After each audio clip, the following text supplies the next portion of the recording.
only player from the bench that actually contribute as if I'm part of a team that could possibly win the championship. The rest of them, Kevin Durant needed a rest. Get in there. Kyrie Irving needed a rest. Steph Curry, get in there.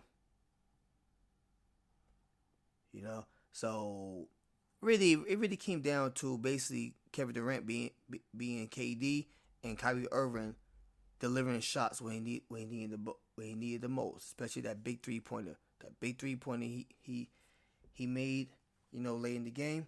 That was real important. Really helped them, get that lead and finish up the game, because the Pelicans was trying to take these boys out. They was trying to take these boys out. Kyrie Irving, he made clutch free throws when it was needed to make those free throws. Kyrie did some things. Kyrie did some things. So between Kyrie and Kevin Durant and the good bench work from T.J. Warren, the Brooklyn Nets was able to squeeze out a win against the Pelicans, 108-102. But Pelicans was really trying to take these boys out. C.J. McCollum, I'm not saying C.J. McCollum should be an all-star, because I don't fully know who we taking out to put in another guard from the West. But I want to see him get some votes. Man. Let's give this man some respect and get some votes. Because it seems like every time I see a game, it seems like he's putting up like 25 points all the time. In this particular game against Brooklyn, he put up 28 points. Other games I see, I really need to research his season stats, because he's probably averaging like 22, 23, 24 points a game right now. He probably am.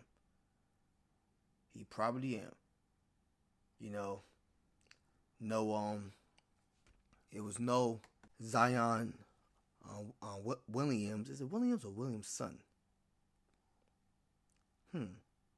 For now, I'm calling him Zion until I figure out in what way he said his last name. But yeah, Zion didn't play Friday night, all on C.J. McCollum. Now, maybe if Zion was in the game, maybe Kevin Durant wouldn't be able to put up 33 points, or maybe he would have, but more shots, more than 26 shots. Maybe he would need to shoot the ball like 30 times to put up 33 points if Zion was in the game. Who knows? Or maybe Claxton would have, made sure he got the big man Zion away from his star forward. Who knows? But it feels like the type of game, because they was up by 15 points in the first half. It feels like the type of game that if they had the full squad, they probably would have been able to hold that lead. That's what it felt like. But coulda, shoulda, woulda. He didn't play.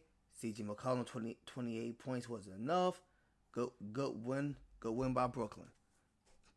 Good win by Brooklyn. The TV game Friday night was Heat Suns. I watched it because, again, I want to be a legit sports podcaster. So I'm not gonna talk about the games, and I didn't even watch the games that's available to me. I wanna watch the game one way or another. I have a smartphone. If I'm out and about, go right on my smartphone. What's going on right now? And watch this. You know what I mean? I'm traveling right now. I can go on my phone, watch the games, and that's basically what I do. Just so, I want to be able to see what's going on. There's certain things you can't see on stat sheets, and certain things you can't see on highlights. You know what I mean? You can't see that raw emotion.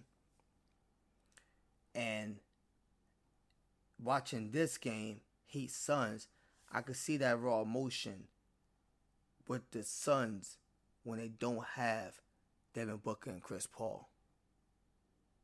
You know what I mean? And it's funny, the commentators in this game was really trying to like pretend like they're good. Like pretend like, oh, like even somebody even said right now they're playing better without Chris Paul on the court.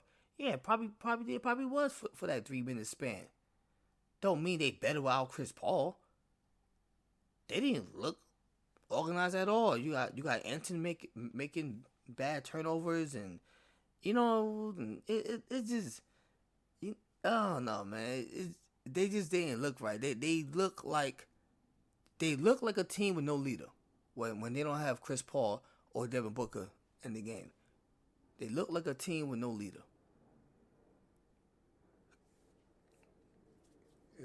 If you're wondering what happened with Chris Paul, he got a little soreness in his hip. Not a little soreness. My apologies for that.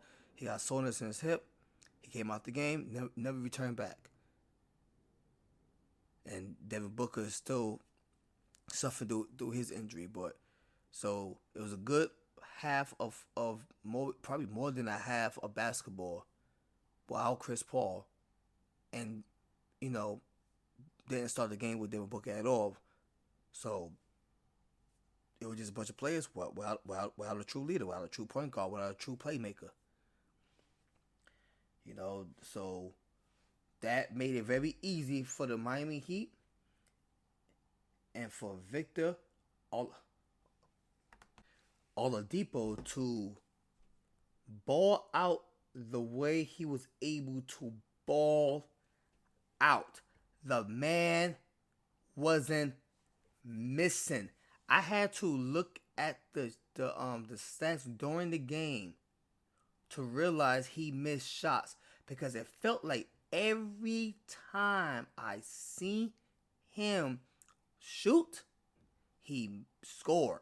That's what it felt like to me.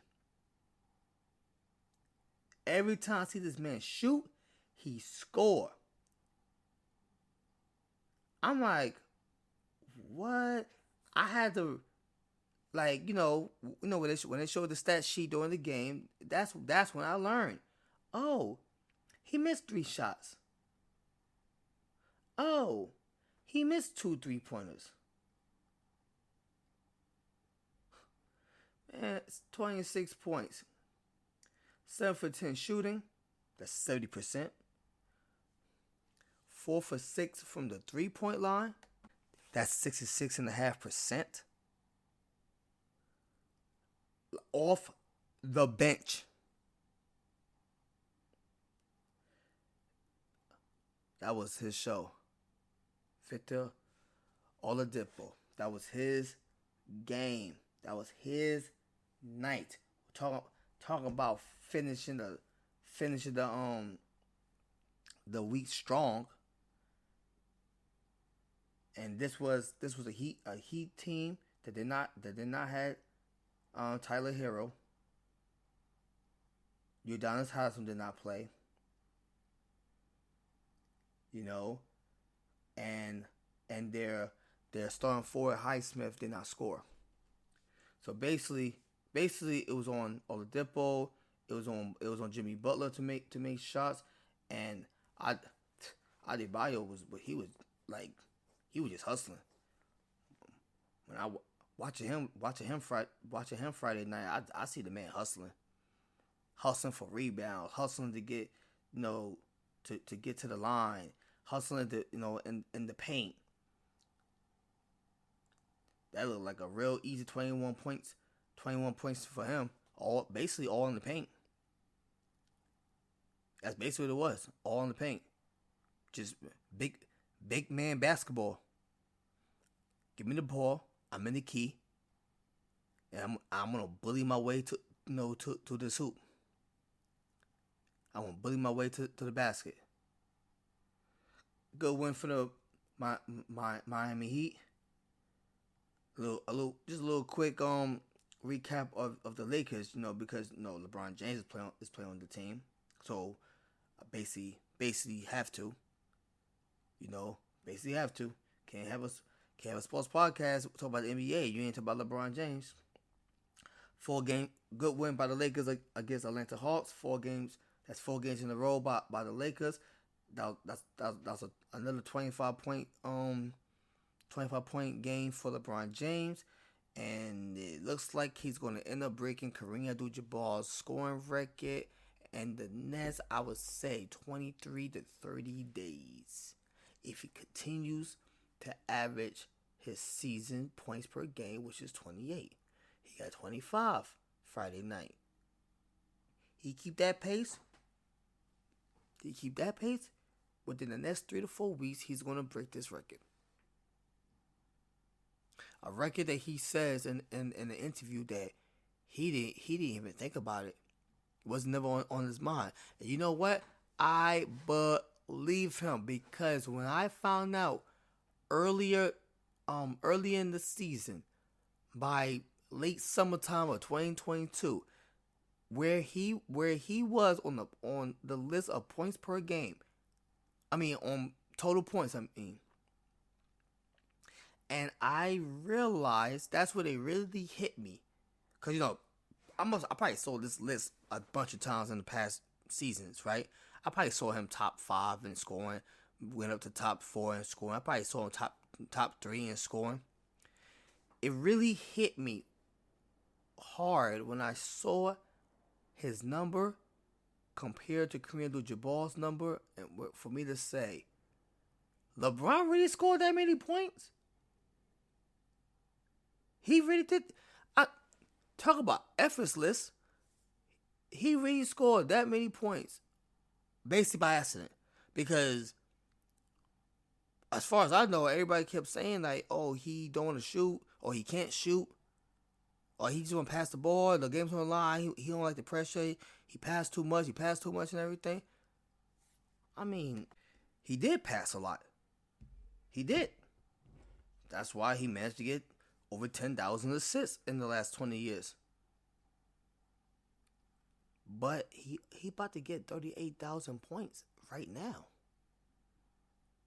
Like, he about to get 38,000 points probably in the next, couple weeks. That's crazy.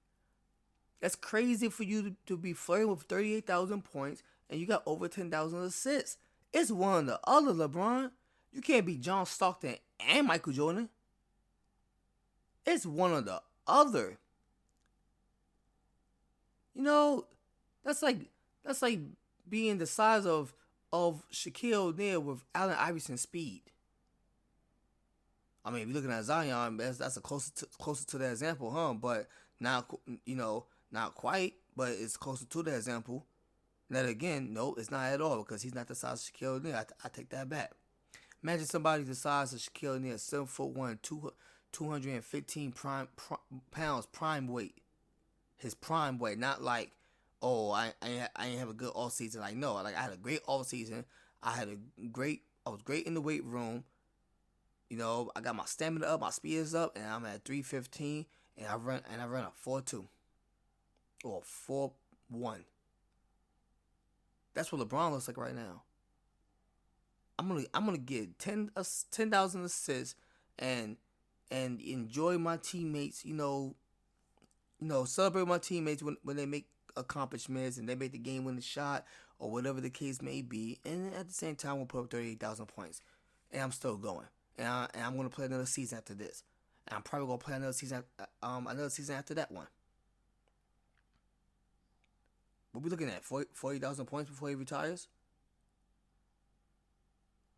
I don't know if y'all recognize the name Taj Gibson.